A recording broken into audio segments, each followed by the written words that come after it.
Alright, what's going on everybody? Welcome back to another video here on the channel, and today I'm doing something a little different. I usually don't talk about sports here on the channel, right? Usually I keep it to like internet drama, video games, stuff like that, but a lot of you, maybe you do know or you don't know, but I'm a huge sports fan, and one of my favorite teams just made one of the biggest games in the NFL, and I just kind of want to talk about this because I got some words for a couple people on this team. I got a couple things I want to say to a few people on this team. As a Bengals fan, man, I got put on suicide watch last night after the performance that we put up. Now, we could have done worse, right? Like, let's be honest here. As a Bengals fan, I feel like, other Cincinnati Bengals fans who actually watched Bengals football for at least a good portion of your life. Even before I was a full-on fan of the Bengals, I was watching like 9 or 10 of their games a season because my family was all Bengals fans. A lot of them at least were, and I ended up watching football, Bengals football because of that. So like I know a lot about this team. I know a lot about this history, man. And as a Bengals fan,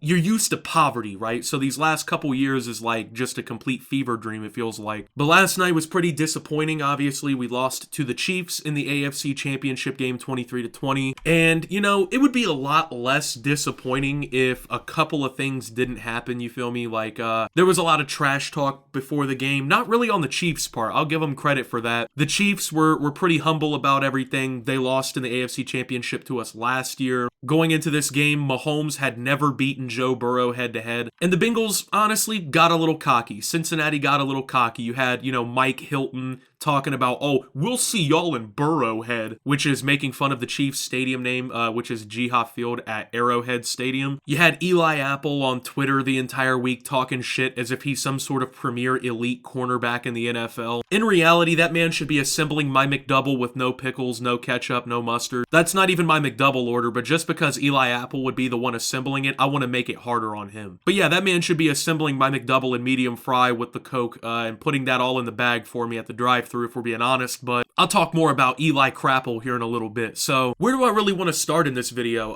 Offensive line. Now, I'll give them a little credit, right? The offensive line was not healthy, In free agency going into the season, we went out and we bought some pretty big names, Lael Collins. We went out and got Kappa, and, we tried to rebuild our offensive line, right? We put it together with Karras and everything. We thought we had it, the offensive line was inconsistent at the beginning of the season. They ended up picking it up a little bit. Of course, we dealt with injuries going into this game, and the O-line wasn't healthy. We had backups starting and shit like that. So it's hard to completely torch them, but at the same time, bro, you're in the NFL. You feel me? Like, you're in the premier American football league in the world. You're at the top of your game. You're at the top element of this sport. Biggest game of your life. All the pressure in the world on your back, man. For the chance to go to the Super Bowl. You have Joe Burrow at quarterback, right? And you can't take anything away from Burrow. On paper, it looks like he had a bad game. I'll talk about that too. But you have Joe Burrow at quarterback with Joe Mixon at the running back and Samaje Perine stepping in at the running back. I like Perine. I'm gonna give Perine credit until he's done. You feel me? But that's who's behind you. And this is the fucking performance that we got. There was like 4 sacks in the first quarter. There was no sense of urgency out of the offensive line for a good portion of the game. They were just getting burned constantly. Joe Burrow, even on throws he was getting off, he was getting hit. It's almost like these guys don't want Joe Burrow to be able to play in the NFL for more than 5 years. Like, it's actually insane. It was so pathetic. Like, at that point in time, the Bengals should have just hosted like open tryouts in the streets and just started picking random dudes, because I'm confident maybe they could have done a better job than this offensive line. And the sad reality of the situation is, if the Bengals had a healthy offensive line, I really feel like they won that game. And unfortunately, that was the same excuse in the Super Bowl last year, man.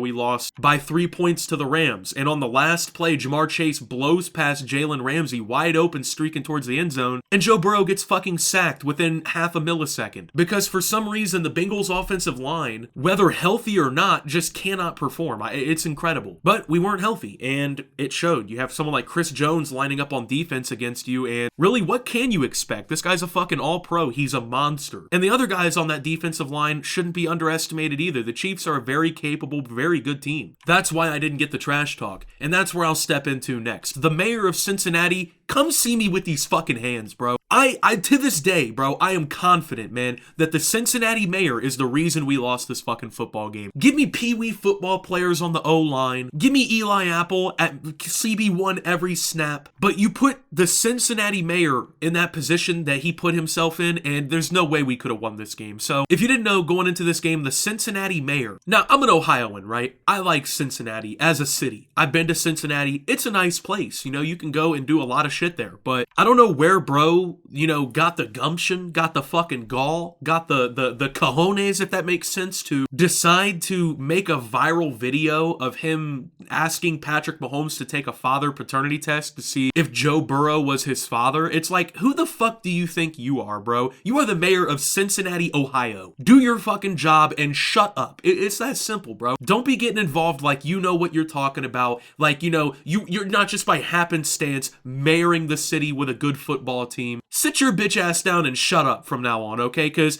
after that right there, bro, I hope you never get I hope they unelect your bitch ass, bro. Somehow, bro. Someone please make up like some sort of corporate finance scandal with this dude and get him out of office, bro. I want him jobless by the end of the week. But that's the problem, man. There was so much shit talk from the Bengals and from Cincinnati and even from Bengals fans, which, you know, as someone, like I said, who watched the Bengals a lot growing up, even when I wasn't necessarily a fan. And let's clear this up, man. I was a fan of the Bengals before we even went back to the Super Bowl, before we made the playoffs even against the Rams that year. Last year, before we even made the playoffs, I was a fan of this team. I was a fan of the team at the beginning of the season. I like Joe Burrow. I like Jamar Chase. I like Logan Wilson. I like Chidobe Awuzie. I like Jesse Bates. I like Joe Mixon. Even now, like, I like Hayden Hurst, even though he's a new addition to the team. So let's get that cleared up. But the trash talk from Bengals fans and shit was pathetic. Like, yeah, we went to the Super Bowl last year. Yeah, we had a really great season this year. But for a team that has never won a Super Bowl, Bengals fans were way too fucking confident, man. The sad truth is you cannot be confident like that until you get a fucking ring. That's just how it is, bro. It's like the Memphis Grizzlies in the NBA. You got Ja Morant and all these dudes constantly talking shit, talking about, oh, we have no competition in the West. I'm good in the West. Yet Klay Thompson and Steph Curry actually own their fucking franchise. That's the problem, man. We had no ring.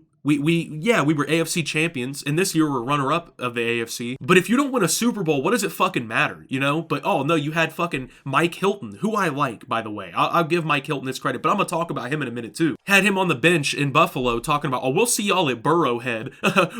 We'll see y'all at Burrowhead. You had Eli Apple on Twitter the entire week, like he always does, because that's all Eli Apple's good for. Eli Apple is the most unsurprisingly mediocre fucking player I've ever seen. But I'm going to wait till the end of the video to talk about you, Eli. You got your whole own segment. Trust me on that one, bro. Mike Hilton, I like you, okay?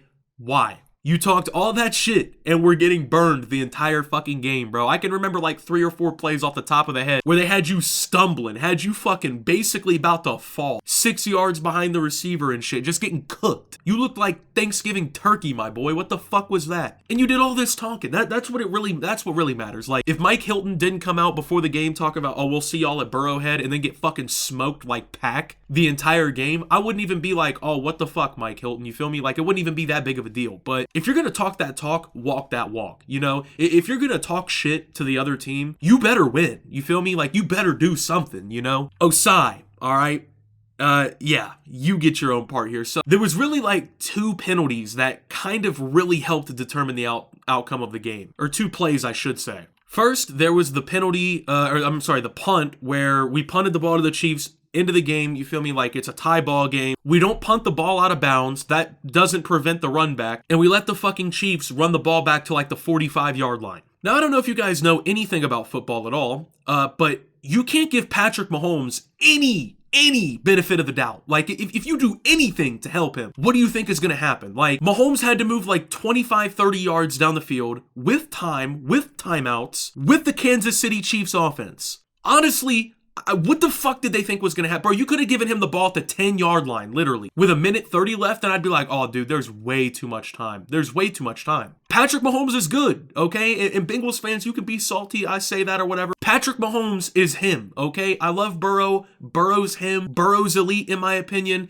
It's him and Mahomes at the top, you know? The way that I see it. It's him and Mahomes at the top. You can interchange them depending on, you know, the year, who wins what. But this year, you know, Mahomes is just the better QB. It sucks to say, but he got to the Super Bowl, you know, he did better overall in the season, like, but they gave him that on the punt, right? And then, cide. Here's where your part comes, my boy. Late hit on Mahomes as he's going out of bounds, 15-yard penalty, gives them the yardage they need really to get into field goal position. And then Kansas City ends up kicking the field goal to end the game. Right at the end of the game, they win 23-20. Now, you can sit here and debate all night and day about whether or not that was really a late hit and how bad the refs were. I'll talk about that in a second too. There was no reason. Like, dude, any NFL player should know, at that point in the run, you don't hit the fucking quarterback. This is something they teach you in the basic fundamentals of football. Not to give up stupid fucking penalties. Not to give up stupid opportunities. And the first opportunity that we got, that's exactly what we did. It's like the Bengals have this like playoff curse, man, where we commit a completely fucking idiotic penalty that just seals the deal. Like the Steelers, you know, the Steelers playoff game all those years ago, bro. Like, it's always a fucking penalty that's the downfall, man. Even in the Super Bowl last year when Logan Wilson got called for that bullshit like pass interference or hold or whatever it was, dude, penalties are the downfall of this fucking team, bro. It's always some stupid penalty that was so avoidable or something, man, and it always comes back to get us. It's so frustrating. So let me talk about the refs, then we'll talk about Eli. So, you know, a lot of people, the referees gave the Chiefs the game, Bengals robbed, NFL rigged. Now look, okay, I'm not going to sit here and pretend that I was satisfied with the refereeing. It was dog shit, okay? These refs were fucking terrible. Like, bad, you know?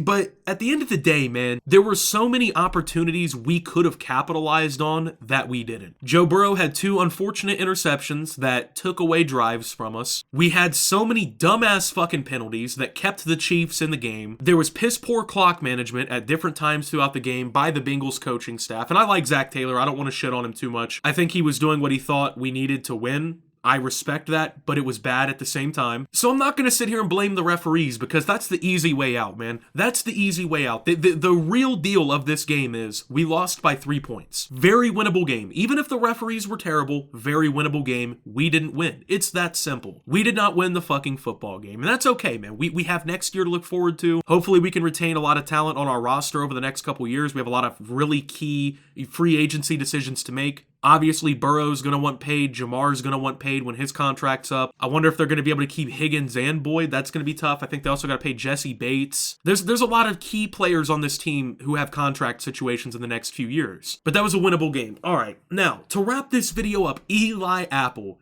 Eli fucking Apple. Okay, let me tell you about Eli Apple, everybody. I fucking hate Eli Apple. With everything in me, I hate you, Eli. I love my Bengals, man. I love the team. I hate you. If you never come back and wear our fucking jersey again, it will genuinely be a positive impact in my life. My blood pressure will be lowered if you never come back. And if I'm being completely honest, I hope you never wear an NFL jersey ever again. In fact, I got a new jersey for you. It's called the McDonald's dress code. Get my fucking McDouble made, bud. Get your bitch ass in there scooping my fucking fries in the cup. And yeah, I'd like no ice in my Coke, please. I don't know who you think you are. I don't know where you got the fucking gumption, the gall, the fucking anything. To think you're as good as you think you are. To think who you are. But you are the worst, okay? You are fucking...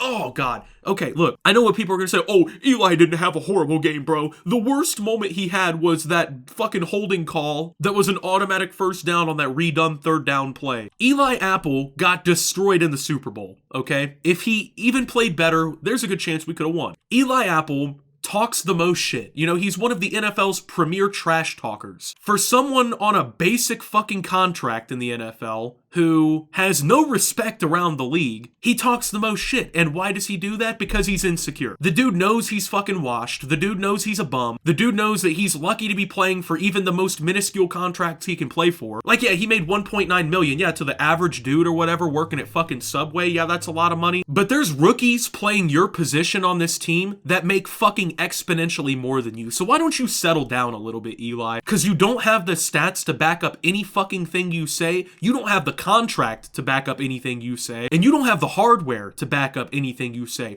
Where's your Super Bowl ring, Eli Apple? Eli Apple has been playing professional NFL football since 2016, was a top 10 pick in the NFL draft, and has zero, count them, zero accolades in the fucking NFL. He doesn't have, a Pro Bowl. He doesn't have an All-Pro. He doesn't have a Super Bowl. I don't even think he has a fucking Player of the Week or month or anything, bro. His only career highlights were in college, when he played at Ohio State, a powerhouse college football program. He's done nothing in the NFL. He has 5 interceptions as a cornerback in his whole career. He has played more years of football than he's gotten interceptions in his career. But he's the first person to be on Twitter and shit talking about, oh, Bills, hey, Cancun on 3. Well, where the fuck are you going now, Eli? Like I said, bro, I hope you're at a local Cincinnati McDonald's one day, so when I pull through the fucking drive-thru, I can look you right in your face and laugh when you hand me my fucking combo meal. Because that's exactly where you fucking belong. I mean, like, for a dude who has such mediocre dog shit stats in the NFL, this dude thinks he's crazy good, and it's insane because Eli had potential. He had the potential to be good in the NFL, but he's never done anything with it. He spends his time making enemies of everybody on Twitter, talking shit like he's a fucking idiot, and then getting burned in the big moments when it counts the most, and making the worst possible play in the biggest moments that have determined the outcome of games. You would think after being so painfully average your entire career, after being a top 10 pick, to the point where it's like debatable if you're a bust, bro. Honestly, not even debatable. You are a fucking bust, okay? You would think that would humble you a little bit, but no. And thankfully, you're a free agent after this season, because I pray to God that the Bengals do not re-sign you, bro. There's younger players on the team that I feel like are probably better than you at your own position. If I had to take Dax Hill or Cam Taylor-Britt over Eli Apple, honestly, I'm taking them over him. Chidobe Awuzie is far and beyond better than him. Mike Hilton is better than him. For being like the 5th or 6th maybe best player in the secondary on this team, you just have a lot of fucking ego. I can't name any NFL fan who'd be like, man, I'd be happy to have Eli Apple on my team, dude. He's a really great player. Cause you're a fucking bum. You're a bum. Let's just call it what you're a fucking bum. You suck, okay? Fuck you, okay? That's said. Anyway, it was a good year, man. Honestly, the only way I could see this offseason being a plus for us, honestly, is if we draft well. I feel like we drafted all right the last few drafts. If we draft well, maybe address a couple minor needs in free agency. I haven't looked at our cap space. I don't know what that looks like. But if Eli Apple doesn't come back to the team, that might be the biggest win of all. We could have went back to the Super Bowl and lost, and if we would have lost Eli Apple in the offseason, I would have been fucking happy. But with that being said, man, win, lose, or tie, Cincinnati Bengals till I die. Great season, everybody. Shout out to all my fellow Bengals fans. Shout out to all my Chiefs fans out there, too. Y'all won a good game, man. It was a good game at the end of the day. There's a lot of things that could be nitpicked, but there's really not that many other NFL franchises that are actually deserving, in my opinion, to, have the roster that the Chiefs have and have, the success that they've had. Chiefs fans are very passionate. Arrowhead Stadium is always electric. It's a great fan base. I have respect for Chiefs fans, even though there's like a rivalry brewing between the Chiefs and Bengals now. Same thing with Bills fans even, man. Like last week when we beat them. Like, I respect Bills fans a lot. They've never really been that shitty, even though I'm also a Dolphins fan and they're kind of like our division rival. Bills fans have always been cool, man, but at least the fucking Cowboys didn't make the Super Bowl.